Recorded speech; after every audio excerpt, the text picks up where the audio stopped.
Olá, está começando mais um Conexão Poder. Você já deve estar observando que eu estou meio rouco nesse Conexão Poder, mas a Ana está aqui, vai me ajudar. O prefeito de Lucas do Rio Verde também está aqui, o Miguel Vaz vai ajudar e a gente vai tocar essa entrevista.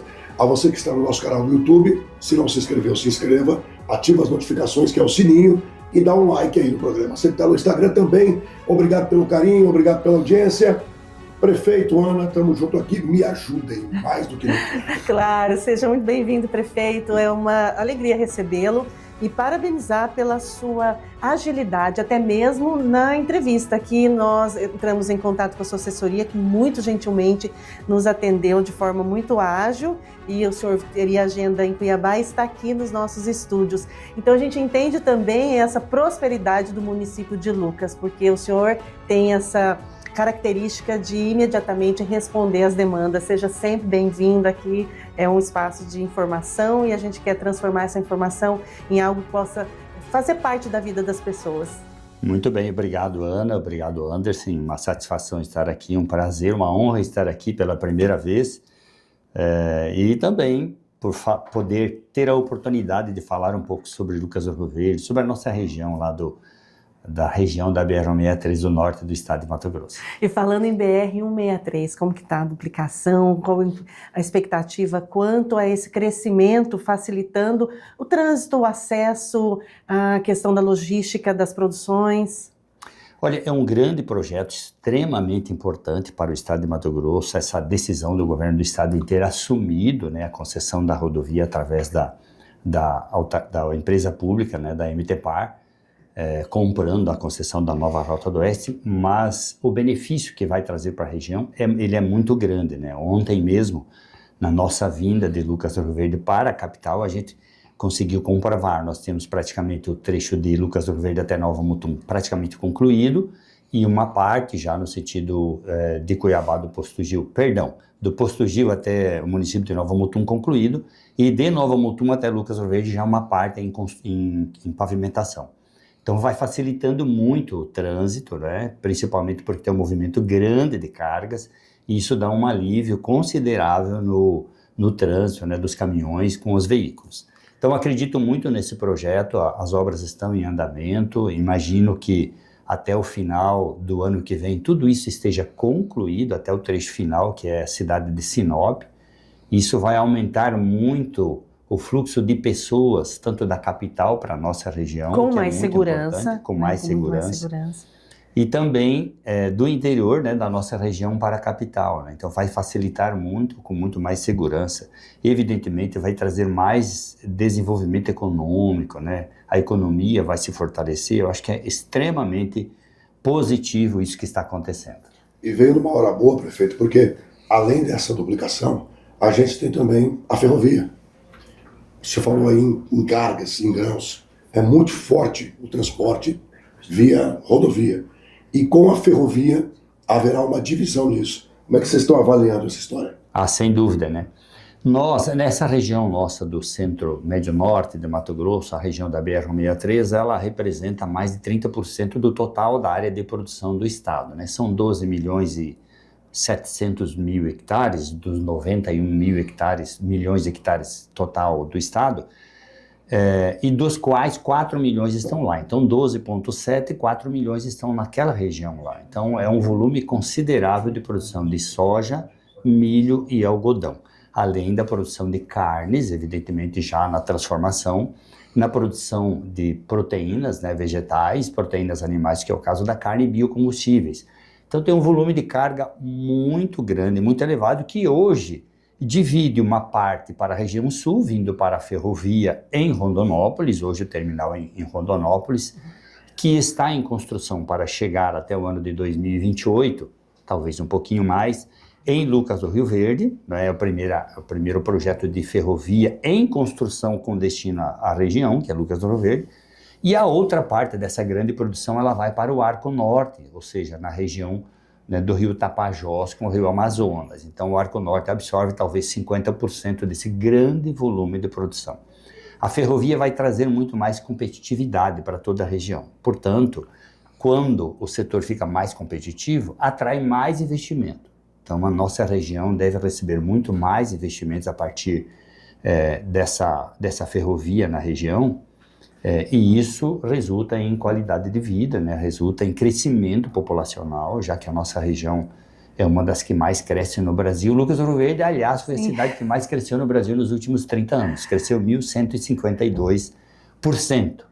E, prefeito, diante de tanto crescimento econômico, qual ainda é o principal desafio? Porque quando a gente fala em crescimento econômico, tem também esse crescimento social, a demanda para a população. Qual ainda é o desafio, assim? Porque o município ele é referência, né, no estado, mas qual o desafio? O desafio é manter esse modelo de um polo, né, um grande polo econômico, desenvolvimento econômico, social e ambiental, na mesma forma que eles veio até agora, ou seja, foi uma construção feita de muitos anos, funciona, né, ele funciona bem, o desafio é manter isso. Por exemplo, eu sempre falo, o que leva uma pessoa a permanecer em Lucas do Rio Verde? Bom, ela vai olhar para ver se tem oportunidade de emprego, se tem serviços públicos como saúde, educação, assistência social, segurança, programas habitacionais, né, que é um grande problema e um grande desafio para a nossa região. Ela vai olhar isso e falar, bom, eu vou comparar com outras cidades, e ela vai chegar à conclusão, bom, eu prefiro permanecer aqui, né? E aqueles que irão para Lucas do Rio Verde, né? Como nós estamos em Cuiabá hoje, vou dizer, aqueles que pretendem ir para Lucas do Rio Verde, o que vai fazer a pessoa ir para Lucas do Rio Verde? Ela vai olhar exatamente, eu tenho oportunidade de trabalho, né? Se eu tenho oportunidade de trabalho, eu tenho escola boa para os meus filhos. Qual o custo de vida? Isso, eu tenho saúde pública, eu tenho programas habitacionais, né? É uma cidade que é segura. Então, esses pilares, assim, esses eixos, assim, eles são extremamente importantes. Então, o nosso olhar como gestor público, ele é sempre amplo, olhando o todo e fazendo com que essa infraestrutura pública e serviço público chegue a todos. E com isso a gente faz com que essa roda, né, essa engrenagem da economia ande bem e promova a qualidade de vida no final do dia. Quando o senhor falou em habitação, só para finalizar, quando o senhor falou em habitação, tivemos aí novas unidades sendo entregues nos últimos anos? Sim, nós tivemos um grande desafio, porque o município ficou um tempo sem investimentos na área de habitação popular. Logo que eu assumi em 2021, a gente já cuidou disso. Nós lançamos na época, aliás, concluímos 350 unidades que estavam paradas desde 2013, lançamos um sistema de conjunto habitacional vertical, são 1.536 unidades, está em construção. Em parceria? Em parceria com o governo do estado, Ser Família Habitação, e com o governo federal, Minha Casa Minha Vida, né? No início era Casa Verde Amarela, ainda do governo anterior. Então a gente está em fase de construção disso, foram entregues unidades agora recentemente com a visita do governador lá, e agora nós lançamos mais recentemente mais 2.000 unidades de modelo de casa, né? Ou seja, um modelo horizontal. E temos acertado já com o governo do estado para mais 2.000, logo que encerrem as inscrições dessas 2.000, mais outras novas 2.000 unidades habitacionais.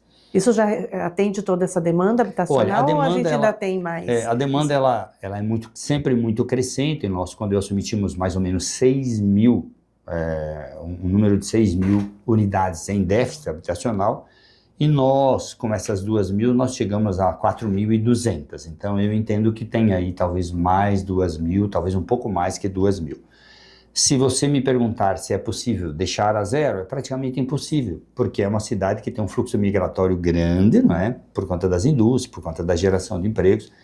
Então, você recebe muitas pessoas de fora. Então, essa demanda por habitação, especialmente com esses programas, né, que tem incentivos, ela vai ser sempre crescente para uma cidade que cresce como Lucas do Rio Verde. Mas o importante é que a gente tenha essa política pública permanente de investimento em habitação popular. E esse crescimento que você está citando aí, vamos comparar Sorriso e Lucas do Rio Verde, com as cidades próximas. Os índices de violência em Sorriso, assustadores e alarmantes, com casos de nível nacional. Lucas do Rio Verde, diferente disso. Você atribui a que essa diferença, por serem dois municípios tão próximos? Olha, eu acho que os municípios por si só têm particularidades, né? Mas o que eu percebi que nós poderíamos fazer, nós tínhamos lá a guarda municipal, e assim, com muita franqueza, de vez em quando algumas pessoas falavam assim, os guardinhas, não é? E eu me incomodava com isso, certo? E eu pensei que a guarda municipal ela poderia servir e apoiar a segurança pública. O que nós fizemos? Nós visitamos cidades que têm exemplo em Guarda Civil Municipal Armada, certo? Fizemos uma parceria com esses municípios, levamos a nossa Guarda Municipal, treinamos eles, foi uma fase de 1 ano e meio de preparo, mudança de estatuto, plano de carreira. Isso pelo Brasil? Fizemos isso vinculado a um município, uma cidade que nos acolheu no município de São Paulo. Sim. Então, essa cidade foi a base desse nosso treinamento e preparação da Guarda, cidade de Cotia. E aí, então, nós conseguimos evoluir todos os passos e com todas as autorizações e transformamos a nossa Guarda Municipal em Guarda Municipal Armada. Hoje são 67 pessoas no efetivo da Guarda e que dão todo o suporte de apoio às demais forças de segurança. Então, ou seja, faz toda a parte ostensiva da segurança pública, uma Guarda Armada muito respeitada hoje. Eu entendo que um dos grandes diferenciais foi a Guarda Municipal Armada. Entre outros, né, nós buscamos, sempre em parceria com o governo do estado, buscamos aumento de efetivo da Polícia Militar, tivemos a Polícia Especializada da Cavalaria na Polícia Militar, agora mais recentemente a DERF, que em breve deve estar se instalando no município, especializada em roubos e furtos. Então, eu acho que evoluímos muito, tá? Então, tivemos um investimento também? Isso, tivemos um investimento grande em vídeo monitoramento. Hoje temos mais de 400 câmeras de vídeo monitoramento na cidade instaladas. Foi um investimento importante de mais de 20 milhões de reais. E isso tudo tem um centro de vídeo monitoramento conectado com o Vigia Mais MT e conectado com as demais forças de segurança, Polícia Civil, Polícia Rodoviária, enfim. Isso tudo traz para nós, esse aparato traz uma sensação e uma eficiência maior na segurança Porque pública. um desafio que preocupa muito, né, os governantes aqui em Mato Grosso é a questão das facções. Lucas do Rio Verde está assim, cuidando para que isso não aconteça, que ele não avance no município. Sem dúvida, essas regiões onde tem... O senhor pode dizer que é uma cidade segura? É uma cidade segura, sem dúvida nenhuma. Eu mesmo sou a prova disso. Eu caminho no final da tarde, já no escuro, em plena pista de calçadão para caminhada, na cidade, sem medo nenhum, muito tranquilo. Crianças caminhando na cidade, 9 horas da noite, 8 horas da noite, isso é muito comum, é só visitar e ver. Isso é sensação de segurança. Ainda que crime organizado, né? Hoje temos aí um projeto, né, em andamento, uma ação forte do governo do estado, né, que é o Tolerância Zero. Isso, obviamente, contribui bastante, mas a gente precisa fazer a nossa parte. O município precisa fazer a parte dele do cuidado. Eu vou dar um exemplo, né, Anderson, que a gente faz mensalmente, que é uma chamada reunião de GGI, Gabinete de Gestão Integrada. Então, nós reunimos lá todas as forças de segurança. Polícia Militar, Polícia Civil, Polícia Penal, Corpo de Bombeiros, Politec, Poder Executivo, Poder Legislativo, e a gente discute segurança pública no município rigorosamente uma vez por mês. Aliás, Poder Judiciário, Ministério Público, então, todo que tiver para debater segurança pública no município. Isso tem rendido bons frutos, porque a gente debate a situação onde tem o maior problema e a gente vai buscar solução conjunta para essa situação. Então, eu diria hoje com muita tranquilidade que ainda tem muito para fazer. O desafio é sempre grande, mas Lucas do Rio Verde é uma cidade segura. Bom, outro exemplo bom de Lucas do Rio Verde sempre foi a educação. Escolas do município chegaram a ganhar até prêmios em todo o Brasil de melhor educação e investimento. Os segredos para essa prosperidade, segurança, educação, são pilares básicos e também isso. Também seria isso. Mas além disso, né, Anderson, eu diria que a educação ela vem já de uma série histórica de alguns anos, né, de ser bem sucedida nos indicadores. Então, eu diria que, primeiro, né, a gente tem que dedicar ao esforço, né, e o comprometimento dos servidores da educação, dos professores. Como é que você cria esse ambiente?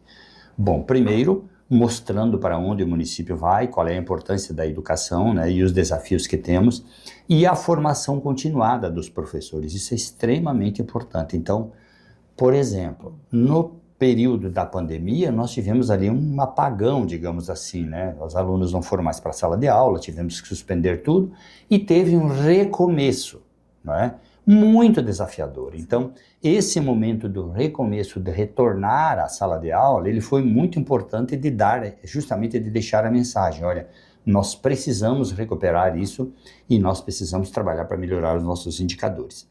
Então, as escolas também no município, os gestores, eles também recebem um prêmio do próprio município quanto à sua qualificação, seu posicionamento em relação aos índices do IDEB, ou Avalia MT.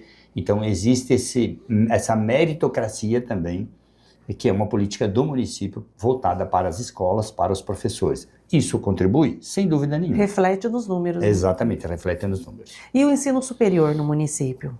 Bom, o jovem de Lucas, ali da região, né, que falou Sorriso, enfim. Como que está a questão da oferta do ensino superior? Perfeito. Nós temos, de nível superior, nós temos o IFMT, não é, que é o Instituto Federal, que tem um curso de graduação voltado à biotecnologia. O IFMT faz um grande papel, porque ele tem cursos técnicos também sobre biotecnologia, justamente vai de encontro com a grande demanda do agronegócio, das agroindústrias. Então, tudo isso, essa mão de obra, para você ter uma ideia, o IFMT, os alunos formados, eles já estão empregados em torno de 90%. Já são absorvidos no mercado. Um indicador muito importante. Além disso, nós temos instituições privadas, né? Duas instituições privadas, uma com 11, 12 cursos, outra com alguns cursos na área de saúde. E agora, mais recentemente, né, Ana, muito importante o que foi, digamos assim, publicado, né, oficialmente, que é a implantação do campus da Universidade Federal de Mato Grosso no município de Lucas. Eu comemorei. Comemorei minha Universidade do Coração. Realmente era um sonho da cidade, da sociedade já de muitos anos. Para você ter uma ideia, isso nasceu em 2011, através de um projeto de lei. E esse trabalho foi feito por cada um dos gestores, né, dos prefeitos até então. E agora nós conseguimos realmente virar a chave e ter esse anúncio oficial. Qual a perspectiva? Como que está? Então, agora é para começar as aulas em março de 2026. Imagina o desafio que temos. Já no próximo ano. Nós, inicialmente, o município cedeu uma escola pública, né, para os cursos, serão no período noturno, serão 4 cursos. Mas mais importante do que isso, voltando olhando para uma visão de futuro, nós conseguimos colocar nos primeiros 4 cursos 2 cursos muito importantes que têm uma visão mais de tecnológica. Tecnológica, então, trouxemos engenharia de software e o curso de inteligência artificial. Então, esses são os 2, digamos assim, carro-chefe que eu vejo na Universidade Federal e que isso vai atrair pessoas, né, com essa, digamos assim, com esse perfil, né, para estudar essa tecnologia mais avançada aí para o nosso município. Então, a gente quer criar um grande polo tecnológico lá na nossa região, no nosso município. E esse é o objetivo com a vinda do campus da Universidade Que Federal. tem tudo a ver com um dos pilares do município, que é a inovação. O município firmou o Pacto pela Inovação. Perfeitamente. Em 2023, nós criamos um Pacto pela Inovação. E como isso é? Né? O Pacto pela Inovação foi um modelo de 4 hélices. Né? Nós unimos o poder público, a iniciativa privada, os eixos de ensino e a sociedade civil organizada. São as 4 hélices. São mais de 100 pessoas das entidades, né, que participam desse movimento pela inovação, esse ambiente de inovação. E aí tem certos desafios. Tem 7 macro desafios e cada um desses desafios tem vários projetos em andamento. A exemplo, um deles na escola, né, você tem um projeto voltado para a inovação dentro da sala de aula. Então tem outros voltados para o meio ambiente, né? Então tem vários projetos que estamos tocando na direção da inovação. Já temos lá um espaço para as empresas, para as startups, já tem algumas startups funcionando no município. Então esse ambiente assim mais abraçado pela sociedade, ele funciona muito bem, tem trazido já bons resultados. Então é nessa onda que a gente vai cuidando e olhando para o futuro. E tudo isso é possível, prefeito, porque o município tem uma arrecadação, Lucas tem uma arrecadação considerável que propicia todos esses avanços, porque a gente vê projetos, ideias inovadoras, mas que a gente sabe que sem recurso é muito complicado. Claro, temos as parcerias, mas o município em si, porque a gente tem um estado com municípios de diferentes realidades. né? Temos municípios que têm muita dificuldade estrutural, financeira, econômica e outros que são exemplo, referência. A gente faz essa entrevista aqui com o senhor, a vontade de terminar a entrevista, pegar minha mala, né, Gordinho? E vamos embora para Lucas, né? Porque tem essa... Aliás, antes de responder, você já está com o carro ligado? Seja bem-vindo, seja bem-vindo. Tem uma semelhança física com o prefeito de Sorocaba, né? Todo mundo assiste o prefeito de Sorocaba, quem é para Sorocaba. Agora já para Lucas. É botar bagagem no carro. Conexão Poder, assistindo Conexão Poder, todo mundo vai querer ir para Lucas. Eu conheço Lucas do Rio Verde, realmente é uma baita de uma cidade. Se você precisar ir para Lucas, tem de tudo. Trabalhei muito lá, transmiti muito jogo do Luverdense lá. Legal. Ele tá numa paixão pelo Lucas do Rio Verde e vem tá em alta correndo de pra novo, cá. sábado tem jogo lá. Aí, ó, tá vendo? E aí, prefeito, tem muito a ver com a arrecadação? Então, vamos lá. Eu diria que não necessariamente ou não totalmente. Vamos lá. O município de Lucas do Rio Verde é o 15º no estado em área de produção agrícola, ou seja, tem 14 municípios que têm mais área Pois é. em produção do que Lucas do Rio Verde. A exemplo, o município de Lucas do Rio Verde tem 250 mil hectares de área agricultável, né, que são plantio de soja, de pós-soja, milho e algodão. E o município de Sorriso tem 650 mil hectares. Do lado, o município de Nova Mutum tem 418 mil hectares. Então ele tem menos, com Então, bem menos. O que aconteceu? O município de Lucas do Rio Verde, desde muito cedo, lá nos anos 90, se preocupou em agregar valor. Né? Primeiro veio a safra, era soja plantio, depois trouxe o milho, foi lá que já nasceu a safrinha milho de segunda safra. E depois, quando começou a ganhar escala a produção de milho, o município se preocupou em agregar valor naquela produção de milho e transformar essa proteína vegetal em proteína animal. Haja visto o grande projeto de produção de industrialização de carne que temos no município maior da América Latina, da BRF, como exemplo. Depois desse projeto, veio outros projetos dos biocombustíveis, né? Extração de óleo de soja, biodiesel, etanol de milho, nasceu tudo por ali. Então, visão de futuro. Agregou valor. Então, o município é o 15º em área de produção e é a 6ª economia do estado. Então, veja como isso, eu diria assim, o que aconteceu, na verdade? O município fez o dever de casa de ser um município atrativo para investimento, né? E isso se deve muito à própria sociedade, ao esforço dos empresários da região, do município, que arrastaram e observaram, né, a importância de agregar valor, e assim foi feito. Então, isso traz musculatura para o município? Sim, mas não é o município mais rico, está muito longe de ser o município mais rico. Vou citar um exemplo. Se você comparar o município de Várzea Grande ou de Cuiabá hoje, né, que tem uma receita de pouco mais de 5 bilhões de reais, e você dividir pelo número da população, você teria em torno de 7.800, quase 8 mil reais por habitante por ano. Lucas do Rio Verde tem 676 milhões de reais de receita para 100 mil habitantes. Portanto, tem 6.760 reais por habitante ano para gastar, certo? Então, veja, tem uma diferença. O que foi feito é que, ao longo do tempo, o município se preocupou em levar, né, na mesma medida do crescimento populacional, a infraestrutura e o serviço público. Sim. Fazer isso chegar a todos. Os problemas estruturantes, né, que na capital e em Várzea Grande são bem... Perfeito.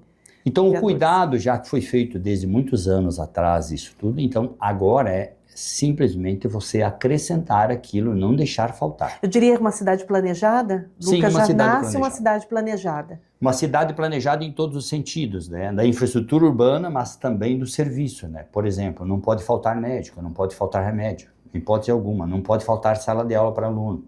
Não certo? Falta. Não pode faltar vaga de creche. Hoje nós temos praticamente zero de Então, vaga no de município creche. de Lucas, a saúde déficit. funciona com Perfeito. plenitude, Sem criança dúvida. não está fora da escola, criança não está fora da creche. Exatamente esses cuidados que nós temos. Exatamente isso, para não deixar faltar. Então, qualquer cidadão hoje, qualquer criança tem acesso à sala de aula, né? Inclusive um desafio nesse primeiro mandato de 4 anos, nós tivemos que construir 5 escolas novas. Então, um grande desafio, mas precisa colocar sala de aula. E o custo de vida, prefeito? O custo de vida é alto, porque é uma cidade que cresce bastante, obviamente. Por exemplo, o aluguel do custo de vida, é um dos pontos que mais pesa, porque você tem um déficit habitacional, então tem pouca oferta, por consequência, o preço do aluguel é mais alto. É por isso que hoje nós estamos com um grande desafio, que é os programas habitacionais. Então, muito importante, isso é muito importante o poder público ter esse olhar. Por quê? 70% da nossa população é uma população trabalhadora, operária, digamos assim, não é? Então, 70% desses trabalhadores são pessoas que ganham até 5 salários mínimos. A maioria deles até 3 salários mínimos. Então, essas pessoas têm uma renda relativamente baixa para uma cidade que tem um custo de vida mais alto. Então, o aluguel pesa muito. Então, o poder público tem que ter o compromisso, né, de promover políticas públicas ou desenvolver políticas públicas para ir de encontro a essas demandas, por exemplo, os programas habitacionais. Então, fizemos parceria com o governo federal, do programa Minha Casa Minha Vida, governo do estado, né, Ser Família e Habitação. E o município de Lucas do Rio tem uma particularidade. Nós queríamos lá, muito semelhante ao programa do governo do estado, Ser Luverdense Habitação. Então, todo aquele CPF, aquela pessoa que consegue aprovar o crédito para financiar a sua casa própria, o município, ele também paga, dá um valor, aporta um valor entre 5 e 10 mil reais para ajudar a pagar a entrada desse imóvel, que normalmente custa aí uns 30 mil reais. Então, tem o apoio do governo federal, o apoio do governo do estado, que é até 20 mil reais, e o município até 10 mil reais. Então, é quase impossível, se tiver o CPF redondinho, quase impossível não financiar uma casa própria. Bom, o vice-governador é de Lucas do Rio Verde, foi prefeito de Lucas do Rio Verde. Como está o relacionamento hoje do Miguel Vaz com o governo do estado? Muito bom, sempre tem um relacionamento, sempre tive um relacionamento muito estreito com o governo do estado. Obviamente, né, sou muito próximo do nosso vice-governador Otaviano Pivetta, isso é inegável, né? Somos amigos pessoal também, né? Então, mas politicamente faço parte desse grupo, né, tanto do governador Mauro Mendes como do vice-governador Otaviano Pivetta, e sou um grande apoiador desse modelo de desenvolvimento para o estado, né? Eu diria que desde que eu estou em Mato Grosso há 38 anos, um dos melhores governos que a gente viu foi esse governo. Essa é a minha opinião, minha posição sobre isso. Fez grandes investimentos em infraestrutura, né? Talvez para a população de Cuiabá eles falam, mas eu não tenho nada a ver com a infraestrutura que está fazendo lá no Araguaia ou lá em Colniza. Mas olhando para o estado como um todo, isso é muito importante, porque essa infraestrutura vai trazer mais desenvolvimento econômico, né? Mais receita para o estado de Mato Grosso e, por consequência, mais condições de investir em infraestrutura, seja na capital, seja no interior, em saúde, em educação, enfim, aos serviços públicos que a população precisa. Prefeito, o nosso vice-governador foi prefeito, o senhor esteve lá com ele veio agora para a esfera estadual. Existe algo, né? O senhor tem essa pretensão também de depois, num momento, disputar deputado estadual, porque Lucas, estando referência de crescimento e de avanço, o coloca numa situação privilegiada, no sentido de receber esse olhar de admiração do estado como um todo. Existe essa pretensão? Está aí no seu radar? Porque começa prefeito, reeleito, muito bem reeleito, com alto índice aí na reeleição de votação, já o coloca também nessa situação? Não, o Miguel agora vai para até mesmo o partido, falar um nome forte para disputar aí, candidato a deputado estadual. Ana, o futuro a Deus pertence, na política muito, talvez, parecido com isso, depende muito dos movimentos, né? Mas o objetivo do prefeito Miguel é concluir o mandato, são 4 anos, eu tenho assim o sentimento de muita responsabilidade com aquilo que eu assumi de compromisso com a sociedade. Ainda que tenhamos lá um vice-prefeito também, que é uma pessoa muito atuante, que contribui muito, mas o meu compromisso é concluir o mandato. Depois do mandato concluído, do segundo mandato, eu acho que é um plano para depois. Então, não passa assim, eu não sou... O senhor não tem resistência, né, a esse Não, eu não desafio, tenho, porque eu não sou um político de carreira, né? Eu fui, digamos assim, arrastado para a política lá em 2012, cumpri o meu papel sendo vice-prefeito, já venci eleições, já perdi uma eleição junto com o ex-prefeito Otaviano Pivetta, sei como isso acontece, né, o que, digamos assim, o que isso representa, mas tenho muita tranquilidade. A minha proposta, a minha ideia de ser candidato a prefeito foi para contribuir com o município, não necessariamente para fazer carreira política. Isso pode ser uma consequência? Pode, mas eu sempre prefiro deixar mais para o momento para definir isso. Por enquanto, o nosso foco é Lucas do Rio Verde, fazer o melhor possível nesses ainda 3 anos e meio que restam, para entregar ao município melhor do que eu recebi e que o próximo entregue melhor do que receba também. Essa é a minha área. O município tem a atuação, né, da primeira-dama na área social muito atuante, tem uma equipe muito atuante e nós estávamos conversando antes da entrevista sobre o papel da mulher também na política. Como que está a ocupação dos cargos, né, como secretário ou até mesmo no legislativo da mulher nesse ambiente político em Lucas do Rio Verde? Ana, eu sou um defensor das mulheres na política, inclusive publicamente, quase sempre que possível eu falo, olha, as mulheres precisam participar mais da política, não é? Até porque está bem desequilibrado, né? Nós temos lá no município 51% são mulheres, não é? E no legislativo, por exemplo, de 9 cadeiras que temos, acho que é o legislativo, a Câmara Municipal mais enxuta do estado de Mato Grosso, que menos gasta. Parabéns aos vereadores, porque a Câmara nossa, o Poder Legislativo, consome aproximadamente 1,3%, 1,4% do orçamento, o que é muito fora da curva, normalmente é 7%, que é legal, né? E não está envolvido em escândalos. E não está envolvido em escândalo. Então, isso já é um motivo de alegria, né? Mas conseguimos colocar novamente 2 mulheres no Legislativo. É pouco, poderia ser 5 de 9, deveria ser. Mas a gente está sempre incentivando isso. Tem uma participação ativa também da primeira-dama, da Janice, que atua muito forte na área social e é super importante, muito importante, porque a gente tem que olhar as pessoas menos favorecidas, aquelas que realmente não têm condições.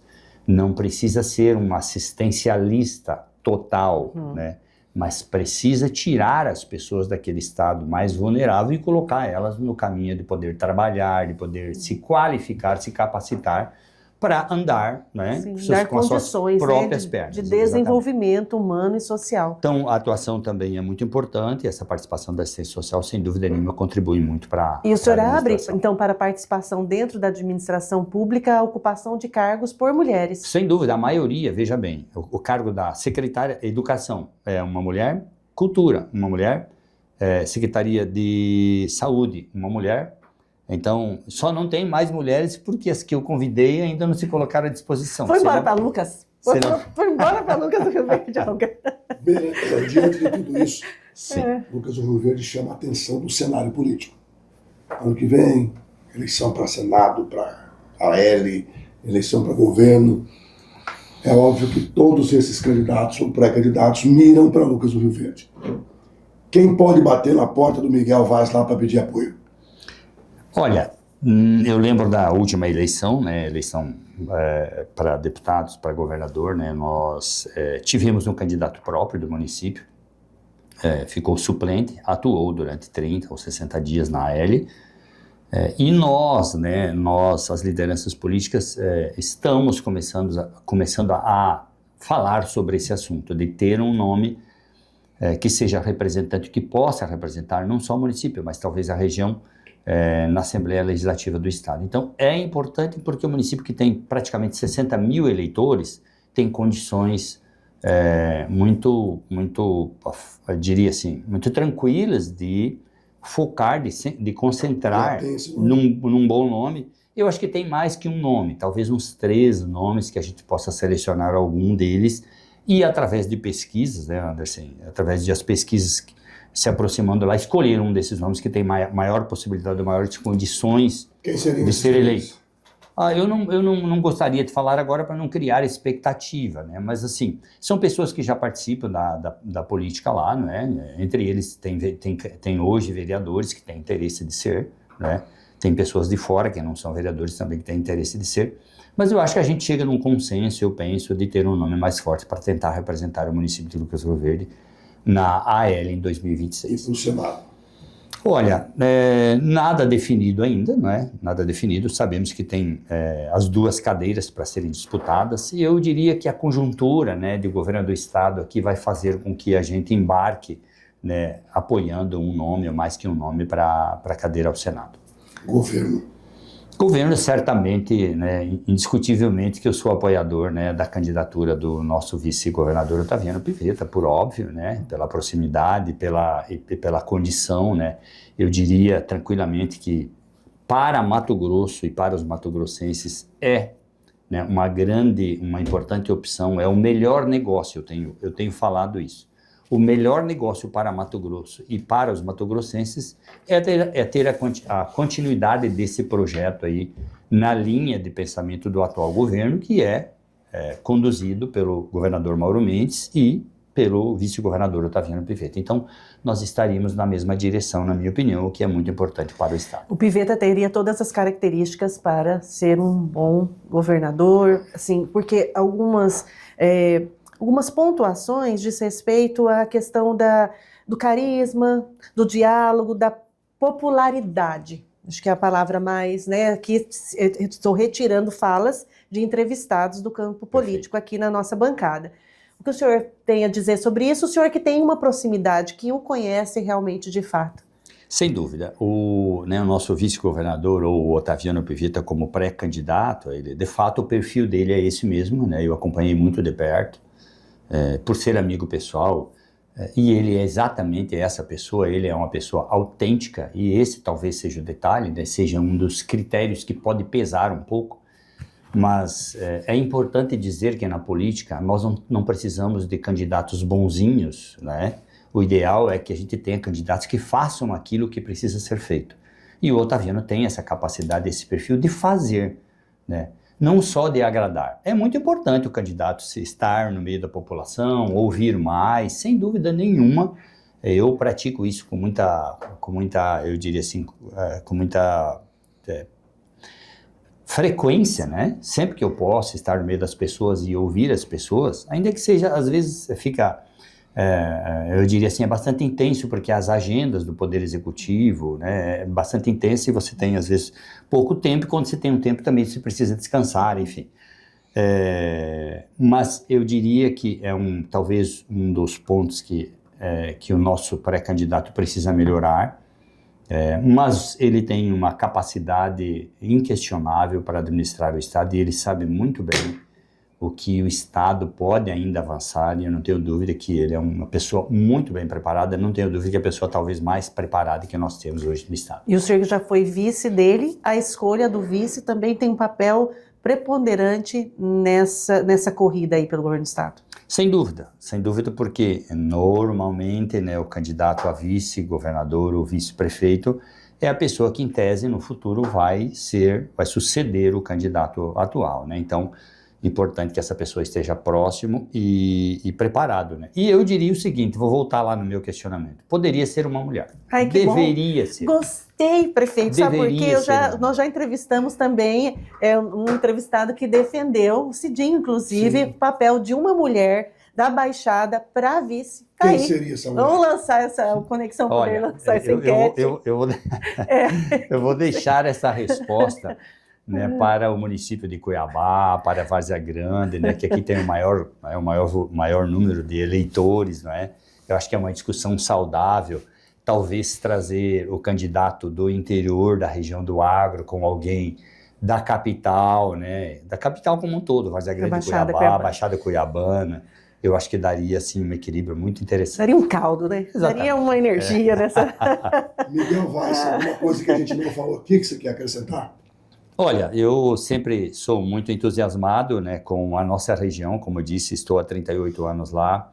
Eu vejo essa região da BR-163, especialmente Lucas do Rio Verde, que é o município que eu estou prefeito nesse momento, muito promissor a novos investimentos, né? Nós teremos agora, conseguimos, né, convencer o governo do estado a nos apoiar para fazer um contorno rodoviário, ou seja, a rodovia BR-163 deixará de cortar a cidade, terá um contorno rodoviário passando no grande complexo industrial, o agroindustrial, vai facilitar a vida dos trabalhadores, melhorar a logística, né, até das cargas de acessarem a indústria. A gente está planejando a cidade já bem avançado, com esse contorno rodoviário, criar um novo nesse contorno, ao entorno dessa duplicação desse contorno rodoviário. Tem data para ser concluído o projeto executivo agora, deve ser licitado no início do ano que vem e deve concluir entre o ano que vem e 2027 esse anel viário, como qualquer outro nome. Então isso deve dar uma nova fase de desenvolvimento para o município de crescimento. E paralelamente a isso, a gente está buscando trazer a ferrovia, o terminal ferroviário, próximo também desse contorno rodoviário, e um novo aeroporto também próximo. Então a gente quer fazer um grande hub, um grande espaço de integração logística, de integração, eu diria assim, é um projeto inteligente de distribuição logística do Brasil. E o município também assinou o interesse na implantação do ZPE. Perfeitamente. A ZPE nós já protocolamos lá no Ministério do Desenvolvimento de Indústria e Comércio, né, a intenção de ter uma zona de processamento e exportação lá no município, isso está em andamento. Então, fazer lá um grande hub realmente de tecnologia, de desenvolvimento econômico e social no município e toda a região. Certamente o município vai continuar crescendo como nos últimos 31 anos, aí que o senhor disse que era o desafio, começou nossa entrevista. Tudo isso é para não perder esse... Sem dúvida, o município continua crescendo, a cidade que mais cresce em Mato Grosso é Lucas do Rio Verde, né? Tanto é que mais cresceu no Brasil nos últimos 30 anos. E continua crescendo e a gente precisa acompanhar todo esse crescimento. Não pode faltar empresa porque não pode faltar emprego, né? E emprego traz receita, a receita é devolvida para o cidadão em infraestrutura e serviço público. Bom, e voltando a falar aqui, antes de encerrar, da força política de Lucas do Rio Verde, é que Lucas do Rio Verde tem um senador licenciado que hoje é ministro da Agricultura. O governo federal tem ajudado Lucas? Tem ajudado, sim, a exemplo do projeto de habitação, né? Nós temos os programas habitacionais, tem o apoio do governo federal, teve o apoio do governo anterior também, basicamente esses projetos aqui, e também os repasses normais, né? Nós não temos assim, tido acesso a grandes projetos com recurso federal, até porque o município, né, com o apoio do governo do estado, consegue colocar em dia aquilo que estamos buscando, o que temos de projeto para fazer, né? Carlos Fávaro, como senador da região, como ministro hoje, tem ajudado a região? Tem ajudado, tem sempre se colocado à disposição, sim, para ajudar, ainda que, né, eu seja opositor ao governo federal atual, mas eu não sou opositor ao ministro, né, tenho falado muito bem com ele, inclusive ele nos contribuiu muito na implantação do campus da Universidade Federal. Então, para mim, a relação com o governo federal é boa, saudável, né? Então, nenhum problema. Então, tenho isso com muita clareza. Ele deve se colocar à disposição também para disputar em 2026. Então, seguramente, né, tem o espaço dele para conquistar também. Mais alguma coisa? Não, só agradecer, prefeito. Muito obrigada. Registrar aqui, né, a admiração pelo seu trabalho, pelo município de Lucas do Rio Verde, pela Janice, caminhamos aí juntas durante 4 anos na assistência social, né, nos desafios da assistência social do Estado. Os municípios estão diferentes, eu por Várzea Grande, ela por Lucas, mas o quanto é importante esse intercâmbio. E o quanto é importante todas essas informações trazidas aqui, para que os prefeitos também dos outros municípios do Estado possam, a partir de tantas ideias, a gente fazer essa troca, né? Aquele município que está com um desafio ali, lhe procurar também, porque o senhor tem essa postura de estar aberto ao diálogo, se relacionar, seja com o governo federal, com o governo do estado, buscar parcerias. O importante é o avanço do município. Sem dúvida nenhuma. Ana e Anderson, quero agradecer pela oportunidade de estar aqui, né, sempre à disposição, e convido você sempre que possível, visitem Lucas do Rio Verde, a nossa região, sempre estaremos de portas abertas lá para recebê-los. Gosto demais de ir lá. Já vou arrumar minha mala. Muito bem, a sua obrigado. Daqui de Cuiabá também. 13 anos você levou lá para Lucas do Rio Verde. A Olga é uma grande apoiadora nossa, grande profissional. Uma água, um chá lá em Lucas do Rio Verde. Muito obrigado. E quando formos por lá, vamos retribuir essa gentileza. Gentil demais, né? Demais. Muito obrigada, prefeito. Obrigado a você também aí. E até o nosso próximo encontro no Conexão Poder. Até lá.